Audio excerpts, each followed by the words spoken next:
అలా ఆ చీకట్లోకి నా ప్రయాణం మొదలుపెట్టాను. చెట్లు తమ కొమ్మలతో ఆ మార్గాన్ని ఒక చీకటి సొరంగంలా మార్చేశాయి. చీకట్లు కమ్ముకున్నాయి. నేను వెళ్ళే మార్గంలో ఫోన్ సిగ్నల్ లేదు, జీపీఎస్ లేదు, మనుషులు కూడా ఎవరూ కనపడటం లేదు. వెళ్ళడానికి సరైన రోడ్డు కూడా లేదు. గుంతలు తేలిన ఆ రోడ్డుపై ప్రయాణం సాగిస్తున్నాను.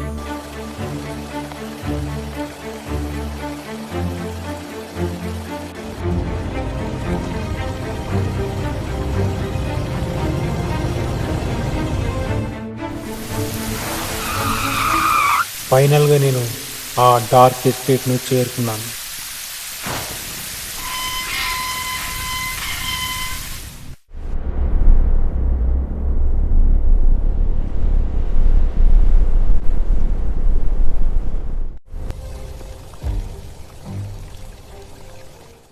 లోపలికి వెళ్ళగానే ఒక రకమైన వాసన నా ముక్కు పుట్లకు తాకింది.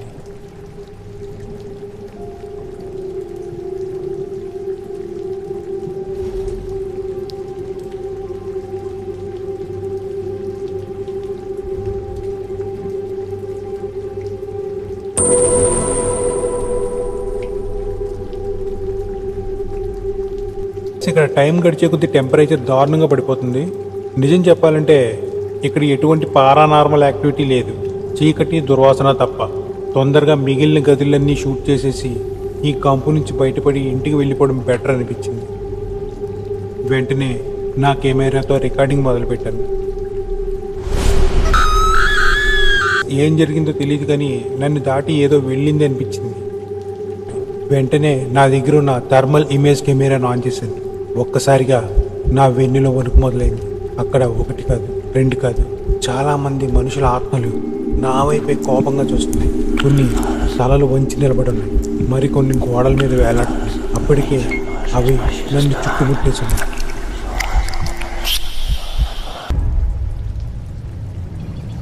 ఎక్కడి నుంచో ఒక ఇనుప గొలుసు వచ్చి నా కాళ్ళని చుట్టేసింది.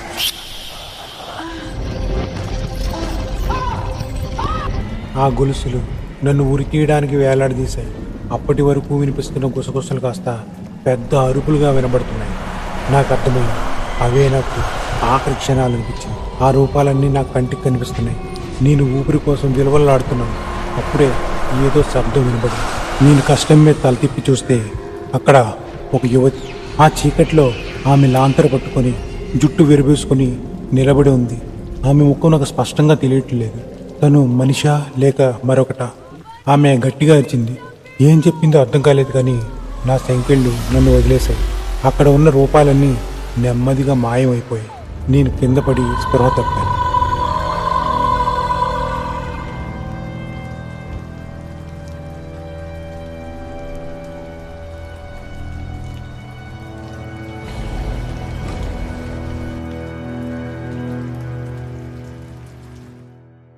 ಯಾರು ನೀನು? ಸಾವ್ಲಿಕ್ಕೆ ನಿಂಗೆ ಈ ಬಂಗ್ಲಾನೇ ಸಿಕ್ತಾ? అర్థం కాలేదు. నేను తెలుగువాడిని. నా పేరు దీపక్. అసలు నాకేం జరిగింది? ఓ తెలుగువాడివా? మరి ఇంత దూరం చావుని వెతుక్కుంటూ వచ్చావా? లేదు, చావడానికి కాదు. ఇలాంటి పాత బంగ్లాలో ఉన్న రహస్యాలను కెమెరాల్లో బంధించడమే నా పని. నీకు అర్థమయ్యేలా చెబుతా. నీ పేరేంటి? నా పేరు వెన్నెల.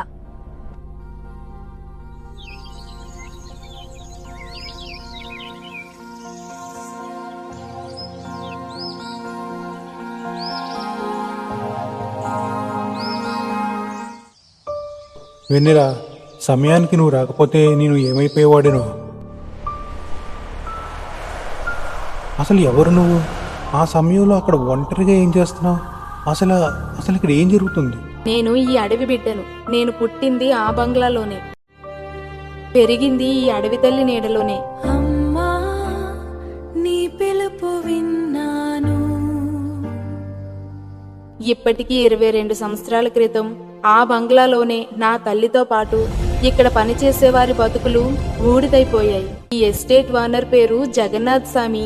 ఆడి మనుషులు మా గూడానికొచ్చి అడవిలో ఏం బతుకుతారా, ఎస్టేట్ లో అయితే 3 పూట్ల తిండి దొరుకుతాది, మంచి బతుకుంటాది అని ఆశపెట్టి మా జనాల్ని ఇక్కడికి తోలుకొచ్చేటోరు.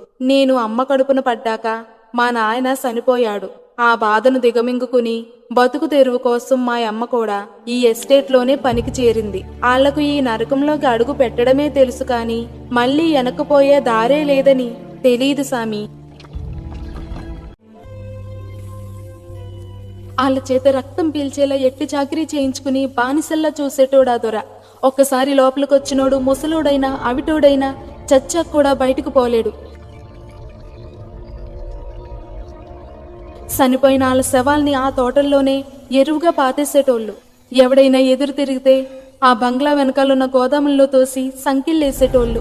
ఆఖరికి గాలి కూడా ఆడని ఆ గదిలో తిండి నీళ్లు లేకుండా నరకం చూపించేటోళ్ళు. సాలినంత తిండి సరైన వసతులు లేక ఆడ ఏదో మాసెట్ట అంటురోగం వచ్చింది. కొన్ని రోజుల్లోనే అది ఆ ఎస్టేట్ మొత్తం కమ్మేసినది.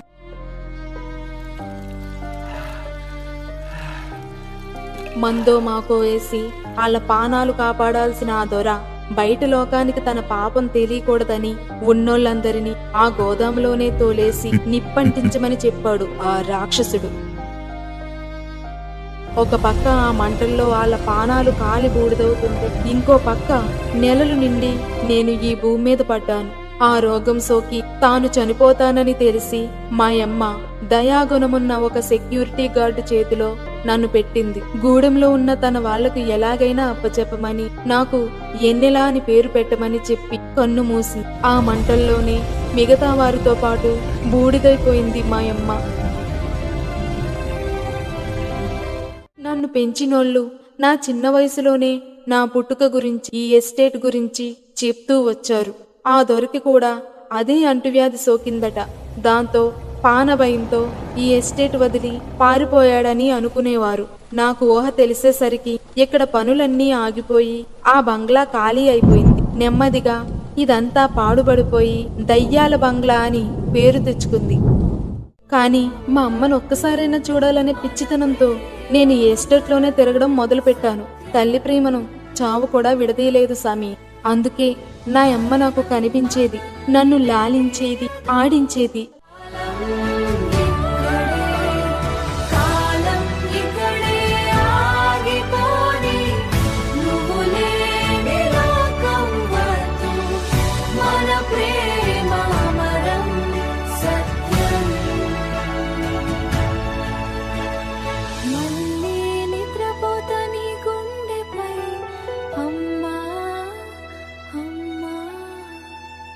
ఆమెతో పాటు అన్యాయంగా చచ్చిపోయిన మిగతా వాళ్ళు కూడా నాకు కనబడేటోరు.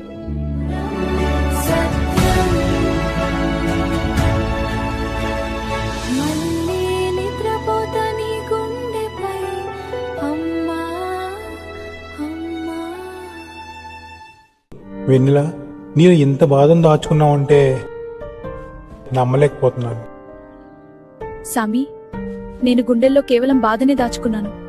కానీ ఆ చచ్చిపోయినోళ్ళున్నారే, వాళ్ళు ఆడి మీద పగను దాచుకుని ఇంకా ఆ చీకట్లోనే బ్రతుకుతున్నారు. అందుకే బయటి నుంచి వచ్చిన నిన్ను చూసి ఆ జగన్నాథ్లానో వాడి మనుషుల్లానో పోల్చుకుని చంపబోయారు సామి. ఇన్ని దారుణాలు చేసి ఎంతమంది చావుకు కారణమైన జగన్నాథ్కి ఇన్నాళ్ల తర్వాత ఈ ఆస్తిపై మళ్లీ ఆశ పుట్టిందనమాట. అందుకే మళ్లీ రావడానికి ప్రయత్నాలు మొదలెట్టాడు. వాడు మళ్ళీ వస్తాడా సామి?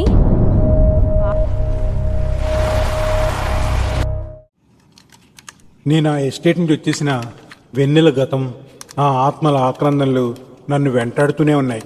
అందుకే నా మనసు ఏం చెబుతుందో అదే చెయ్యాలని డిసైడ్ అయ్యా. స్వామి, లండన్ నుంచి ఎవరో జగన్నాథ్ గారట మీతో మాట్లాడాలని